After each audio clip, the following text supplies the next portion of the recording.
जय हिंद। स्वागत है भगत सिंह जी के क्लास में। हम लोग एएलपी टेक्नीशियन के जो एग्ज़ाम हुए थे 2018 के क्वेश्चन पेपर देख रहे थे। ठीक है, 17/8/2018 के जो एग्ज़ाम हुए थे उसके क्वेश्चन पेपर देख रहे थे। अगर इसी तरह का क्वेश्चन और चाहते हैं तो अभी चैनल को सब्सक्राइब करें। अगर इस सारे क्वेश्चन का पीडीएफ प्राप्त करना चाहते हैं तो हमारे चैनल भगत सिंह जी के क्लास टेलीग्राम से जुड़े। ठीक है, हम लोग कुछ क्वेश्चन तक देख चुके थे, आज उससे आगे देखेंगे।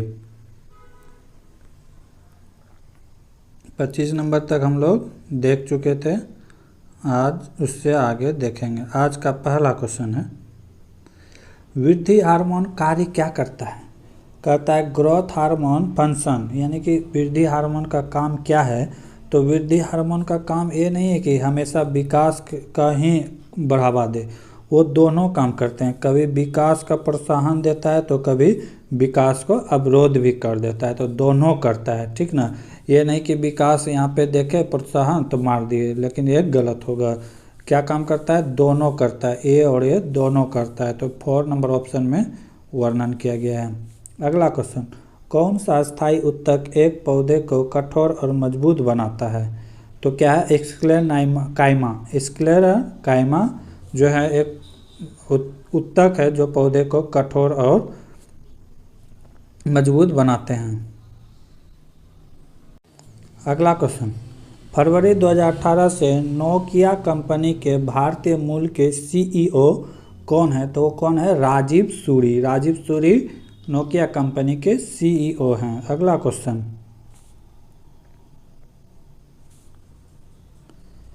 एक्स की ओर संकेत करते हुए वाई कहता है। एक्स कोई आदमी है, ठीक।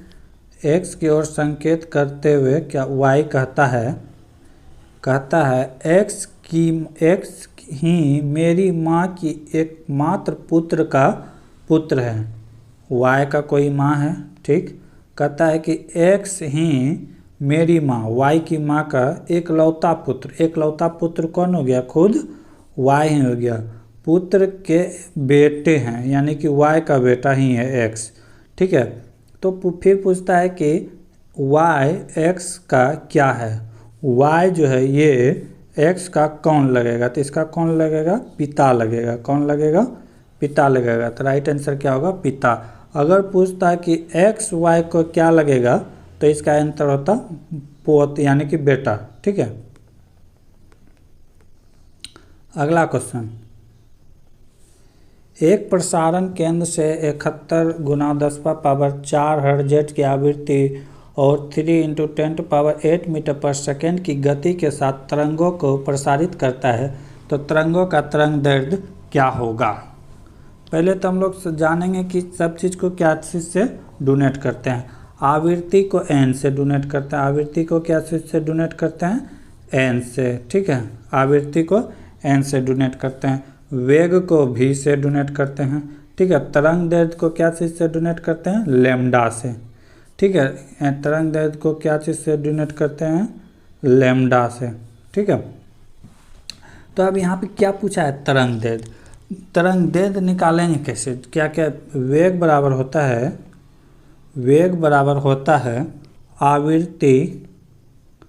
आवृत्ति इंटू तरंग दैर्ध्य। तरंग दैर्ध्य को लैम्डा कहते हैं, तो लैम्डा डोनेट कर देते हैं। अब यहाँ पे हमको आवृत्ति ही यानी कि तरंग दैर्ध्य ही निकालना है। आवृत्ति दिया हुआ है, वेग दिया हुआ है, तो लैम्डा बराबर हो जाएगा वेग बटे आवृत्ति। वेग को क्या करते हैं? वेलोसिटी। आवृत्ति को क्या कहते हैं? एन। अब इसी सब का मान बैठा देंगे। भी का मान कितना होगा? भी का मान यहाँ पे दिया हुआ है 3 × 10⁸ मीटर पर सेकेंड। ठीक है, अब एन का वैल्यू क्या दिया हुआ है? 7 × 10⁴ जेड। ठीक है, अब इसी को सॉल्व कर देंगे तो आंसर आ जाएगा। जब इसे सॉल्व करेंगे तो कितना होगा? 4225 मीटर। ठीक है, जब इसे सॉल्व कर देंगे तो कितना आ जाएगा? 422.5 मीटर। तो राइट आंसर ऑप्शन 4 होगा। अगला क्वेश्चन,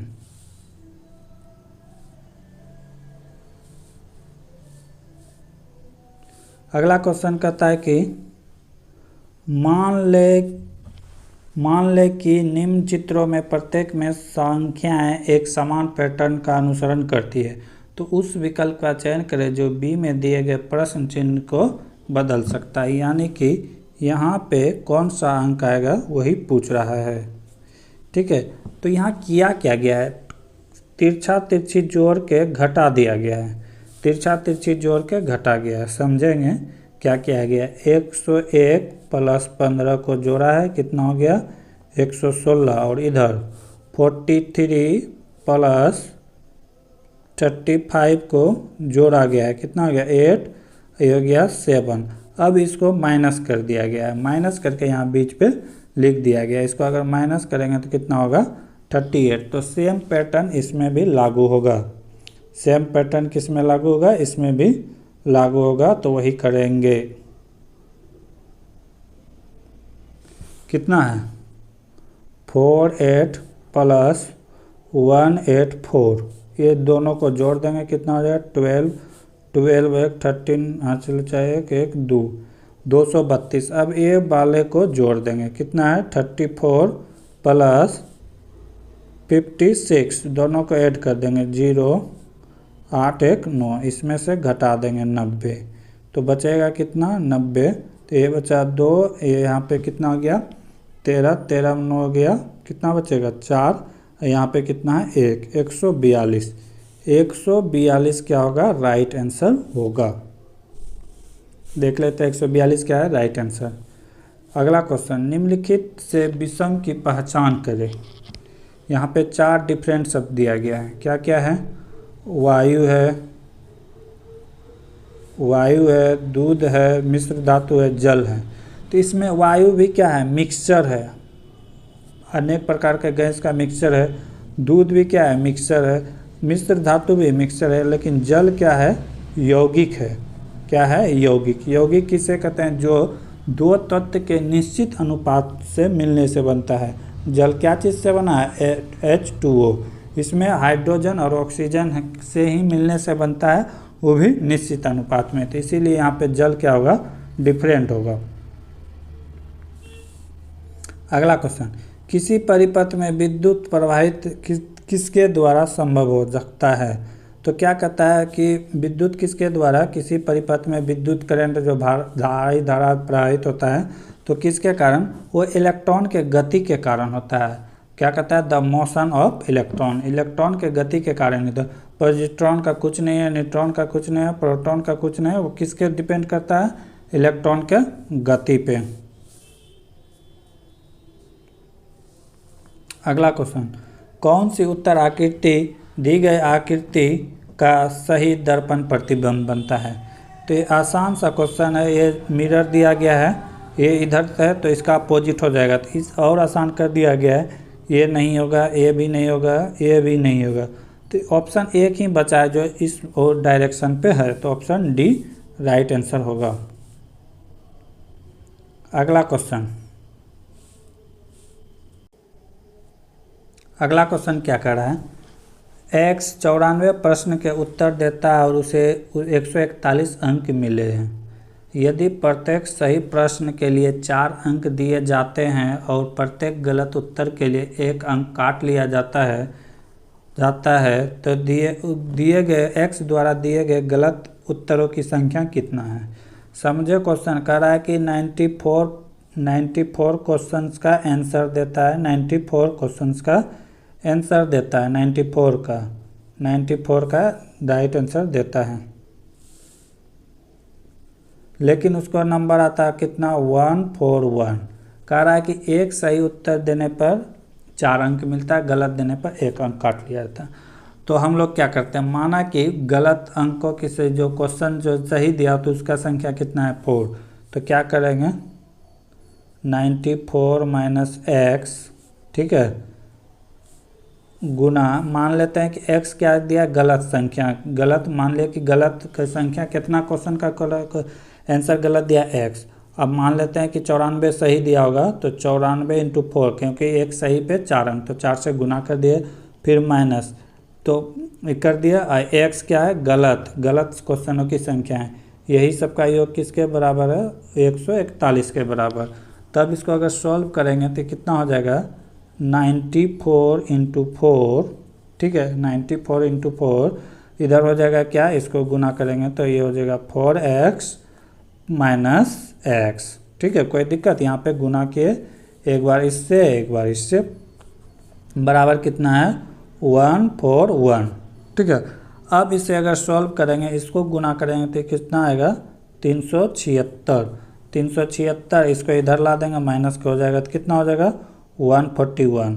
आई माइनस में है तो दोनों माइनस में है तो जुड़ के क्या हो जाएगा, बराबर के उस पार जाएगा तो प्लस 5x हो जाएगा, यानी कि 5x, ठीक है। अब इसको अगर माइनस करेंगे तो कितना होगा 285 कितना होगा 235, और x का वैल्यू हमें चाहिए तो 5x है तो बाय क्या हो जाएगा 5, इसको कटा देंगे तो कितना टाइम में कटेगा 47 टाइम्स में। तो इसका मतलब क्या हुआ कि 47 क्वेश्चंस का आंसर उन्होंने गलत दिया है। अगला क्वेश्चन, निम्नलिखित पार्टियों द्वारा जीते गए सीटों की संख्या निम्न तालिका में से दी गई है। अब क्या कर रहा है, तालिका के आंकड़े के आधार पर निम्नलिखित वाक्य को पूरा करें। पार्टी बी ने सबसे ज़्यादा किस क्षेत्र में सीट जीते हैं। तो पार्टी बी को हम लोग देखेंगे। पार्टी बी यहाँ है। पार्टी बी सबसे ज़्यादा सीट कहाँ लाया है, 86 लाया है, 86 लाया है। देखते हैं कौन सा क्षेत्र में लाया है, उत्तर क्षेत्र में। तो यहाँ क्या भरा जाएगा, उत्तर क्षेत्र में सबसे ज़्यादा पार्टी बी लाया है 86। तो राइट आंसर क्या हो जाएगा, उत्तर, ठीक है। अगला क्वेश्चन, कितने समय में 4400 ब्याज की 8% वार्षिक दर से 4576 रुपये हो जाएगा, जबकि यह चक्रवृद्धि ब्याज अर्धवार्षिक संयोजित किया गया हो। तो यहाँ पे हम लोग देखेंगे, यहाँ पे दिया हुआ है अमाउंट, दिया हुआ है कितना 4400, ठीक है। अमाउंट टोटल इतना नहीं दिया हुआ है, टोटल दिया है 4576। प्रिंसिपल यानी कि जो दिया गया वो दिया है 4400 रुपये, ठीक। यहाँ पे रेट दिया पता है हम लोग को 8%, लेकिन अर्धवार्षिक कराते कितना हो जाएगा 4% हो जाएगा, समय में 2 से गुना हो जाएगा। n माने थे, टाइम माने थे n, तो अब क्या हो जाएगा 2n हो जाएगा, ठीक है। अब फार्मूला लगा देंगे। फार्मूला क्या होता है, a बराबर 1 प्लस r/100 पर पावर n। क्या होता है, a बराबर 1 प्लस r/पर पावर n। अब यहीं पे सबका वैल्यू बैठा देंगे। अरे यार फार्मूला हमको छूट रहा है, यहाँ पे a बराबर p हो जाएगा, ठीक है। तो अब यहाँ पे क्या हो जाएगा, तो ये हो जाएगा a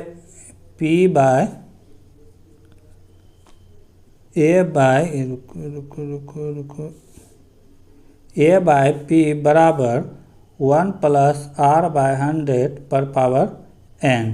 यहाँ पे वैल्यू बैठा देंगे, कितना हो जाएगा 4576/4400। इधर आ जाएगा तो क्या हो जाएगा, r का वैल्यू 4 होगा, तो 1 प्लस 4/100 पर पावर n के जगह में क्या आ जाएगा 2n, ठीक है। अगर इसको कटाते हैं तो ये कटेगा 26 बार में, ये कटेगा 25 बार में, ठीक है। अब यहाँ भी अगर सॉल्व करेंगे तो 25 100 गुना 100 प्लस 4 104/100 क्या हो जाएगा 104/100। इसको भी कटाएंगे तो कितना हो जाएगा 26 और नीचे हो जाएगा 25। तो टोटल जो आएगा फाइनल वो क्या आएगा 26/25। इसके पावर कुछ नहीं तो एक, इधर क्या आ गया 25/26, 26/25 पर पावर 2n, ठीक है। पावर बराबर है तो 2n बराबर कितना हो गया 1, तो n बराबर क्या हो जाएगा 1/2। लेकिन ये अर्धवार्षिक है तो इसे 12 से मल्टीप्लाई करना है, तो कितने बार में कटेगा 6 बार में, यानी कि 6 महीना में कितना हो जाएगा 2 गुना हो जाएगा, ठीक है। 6 महीना में उतना हो जाएगा ब्याज। अगला क्वेश्चन है, निर्णय कीजिए कि कौन सा निष्कर्षण दिए गए कथन का तर्कपूर्ण अनुसरण करता है। पहला कथन है, जब तक प्रबंधन और कर्मचारी दोनों मिलकर काम नहीं करते कंपनी मुनाफा नहीं कमा सकती। कथन है। निष्कर्षण क्या कहता है, कर्मचारियों को प्रबंधन के साथ सहयोग करने की सलाह दी जानी चाहिए। बात सही है। दूसरा क्या कह रहा है, प्रबंधन को कर्मचारियों के साथ सहयोग करने की सलाह दी जानी चाहिए। दोनों बात सही है, तभी जाके कंपनी क्या करेगा, मुनाफा कमा सकता है। 1, 2 दोनों सही है। अगला क्वेश्चन, निम्नलिखित में कौन बादशाह अकबर के दरबार के 9 रत्न में एक नहीं थे। क्वेश्चन में क्या कह रहा है, नहीं थे, तो इसका आंसर क्या होगा, उस्मान अली खां।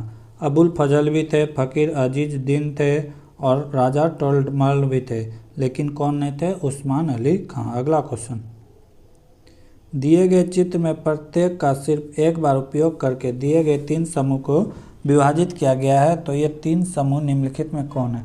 ऐसे क्वेश्चन हमेशा ऑप्शन से चुने, ऑप्शन देखने से पता चल जाएगा कि कौन सा। जैसे मान लेते हैं इसमें 3 सही है, तो 1, 3, 9, 1, 3, 9 का बनावट देखेंगे तो सेम प्रकार का है, ठीक है। उसी तरह 3, 5, 7, 3, 5, 7 को भी देखेंगे तो एक प्रकार का ही बनावट है, और बाकी जो बचा वो, तो इसका राइट आंसर क्या हो जाएगा, ऑप्शन नंबर 3। दिए गए प्रश्न पर विचार करें और निर्णय लें कि प्रश्न का उत्तर देने के लिए निम्नलिखित में कौन सा कथन पर्याप्त है। कह रहा है कि 5 लोग पंक्ति में खड़े हैं, पंक्ति के मध्य में कौन है, मध्य में कौन है, ठीक है। यहाँ पे कथन दिया गया, टी के बाईं ओर क्यू है, टी के बाईं ओर कौन है, क्यू है, ठीक। पी और टी के मध्य में एस है, पी और टी के मध्य में कौन है, एस। ये दोनों से हमें 4 ही आदमी का जानकारी मिलता है, जबकि यहाँ पे 5 आदमी का वर्णन है। 5 आदमी के बारे में बताएगा तभी हम सेंटर वाले के बारे में पता कर सकते हैं। तो यहाँ पे दोनों अपर्याप्त है, ठीक है। तो दोनों क्या है, अपर्याप्त है। अगला क्वेश्चन, पीएच मान 7 से 14 होने की हुई वृद्धि में किसका प्रतिनिधित्व करती है। तो OH जो आयन होता है उसकी सांद्रता क्या होती है, बढ़ जाती है। अगला क्वेश्चन, दिए गए कथन को सही माने और निर्णय करें कि कथनों से कौन से निष्कर्षण का तर्कसंगत रूप से पालन हो रही है। क्वेश्चन है, कोई आम संतरा नहीं है, क्या कर रहा है, कोई आम संतरा नहीं है। आम क्या कर रहा है, कोई आम संतरा नहीं है, क्या नहीं है, संतरा, तरा नहीं है, नहीं है तो नहीं है तो कटम कुट्टी का चिन्ह। आगे क्या कर रहा है, कोई भी संतरा सेब नहीं है, कोई भी संतरा सेब नहीं है। आगे क्या है, कुछ आम सेब है, कह रहा है कि कुछ आम सेब है, कुछ आम क्या है, सेब है, सेब, कुछ आम, तो ये वाला भाग जो है, जो आम, कुछ आम क्या है, सेब है, ठीक है। और कोई सेब संतरा नहीं है, खत्म। अब क्या करना है, निष्कर्षण, कोई भी सेब आम नहीं है, कोई भी सेब आम नहीं है, गलत है। कुछ तो है, तो पहला क्या है, गलत। दूसरा क्या है, कोई भी सेब संतरा नहीं है, कोई भी सेब संतरा नहीं, बिल्कुल सही है, ठीक है, ये सही है। कुछ सेब आम है, कुछ संतरे आम हैं, कुछ संतरे आम है, बिल्कुल गलत है, कोई संबंध ही नहीं है सेब और आम में, ये भी क्या है, गलत है। सभी सेब आम है, सभी सेब क्या कर रहा है, आम है, जो कि बिल्कुल गलत है। कुछ सही है, बाकी सारा नहीं है, तो ये भी क्या है, गलत है। सिर्फ ऑप्शन नंबर 2 ही सही है, देख सकते हैं, केवल ऑप्शन 2 पालन करता है। अगला क्वेश्चन, यदि एक तार के माध्यम से प्रवाहित होने वाले विद्युत धारा I है और एक इलेक्ट्रॉन का आवेश E है, तो t सेकेंड में प्रवाहित होने वाले इलेक्ट्रॉनों की संख्या को किसके माध्यम से निर्धारित किया जाता है। तो इलेक्ट्रॉन की संख्या कैसे हम निर्धारित करते हैं, तो इसका फार्मूला होता है I × T/A, ठीक है। इसी से हम निकाल सकते हैं इलेक्ट्रॉनों की संख्या कितना प्रवाहित होता है। दिए गए शब्द समूह से संबंधित युग में अनुपस्थित पद का पता लगाए। तो इसमें क्या कर रहा है, RAMA रामा लिखा गया है, और रामा को क्या लिखा गया है यहाँ पे देखते हैं। तो रामा को लिखा गया है MARA, ठीक है। यहाँ पे पोजीशन चेंज किया गया है, शब्द वही है। M को यहाँ से ला के यहाँ कर दिया फर्स्ट में, ठीक है। R को फर्स्ट से उठा के यहाँ कर दिया है, और A को सामने सामने ही रहने दिया है। तो हम लोग भी वही करेंगे, SITA है, ठीक है। तो हम लोग भी वही करेंगे। T को उठा के कहाँ लान देना है, इसके पोजीशन में, S को उठा के इसके पोजीशन में, बाकी जो है उसी तरह लिख देंगे। तो राइट आंसर हो जाएगा TISA, ऑप्शन नंबर 1 सही है। दी गई संख्या श्रृंखला से अनुपस्थित संख्या का चयन करें। 4, 9, 20, 44 दिया हुआ है। अगला पूछ रहा है कि क्या होगा। यहाँ पे क्या किया गया है, 2 से गुना करके 1 जोड़ा गया है, ठीक है। 2 से गुना, 4 दूना 8, 1 9। यहाँ पे 2 से गुना करके 2 जोड़ा गया है, 9 दूना 18, 2 20। यहाँ पे 2 से गुना करके 4 जोड़ा गया है, 20 दूना 40, 4 44, ठीक है। फिर अगले में क्या करेंगे, 2 से गुना करके 3 जोड़ा गया है, तो कितना हो जाएगा 88 + 7 कितना हो गया 95। इसमें क्या किया गया है, नीचे भी 1 को इसमें जोड़ा गया है, ठीक है। 1 में 1 जोड़ा 2, 2 में 2 जोड़ा कितना हो गया 3, 3 और इसमें जुटेगा, तो टोटल 7 हो गया, 97 राइट आंसर होगा। अगला क्वेश्चन, निम्नलिखित में कौन सा लवण अम्लीय है। तो सोडियम कार्बोनेट क्या है, अम्लीय, बाकी सब क्या है, क्षारीय है, ठीक है। निम्नलिखित में कौन सी धातु ठंडे या गर्म पानी के साथ प्रतिक्रिया नहीं करती। तो एल्यूमिनियम ऐसे धातु है जिसमें पानी का कोई भी प्रभाव नहीं पड़ता है।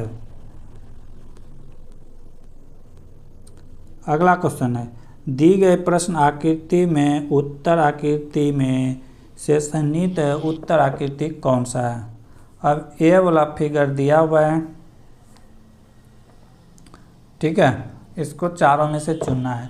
मैक्सिमम लड़का क्या करेगा, ए मारेगा, ए जो मारेगा उसका आंसर गलती होगा, क्योंकि ए में ए लकीर जो है ही नहीं, ये वाला पार्ट है ही नहीं। तो ऑप्शन बी में हम लोग देखेंगे, ऑप्शन बी में ए पार्ट है। यहाँ ठीक से देखिए, ये ऐसे करके है, तो ये वाला पार्ट को हटा दिया गया है, ठीक है। तो ये मिल गया, तो ऑप्शन बी सही है, ऑप्शन बी क्या है, सही है। अगले क्वेश्चन हम लोग अगले वीडियो में देखेंगे, तब तक के लिए जय हिंद जय भारत।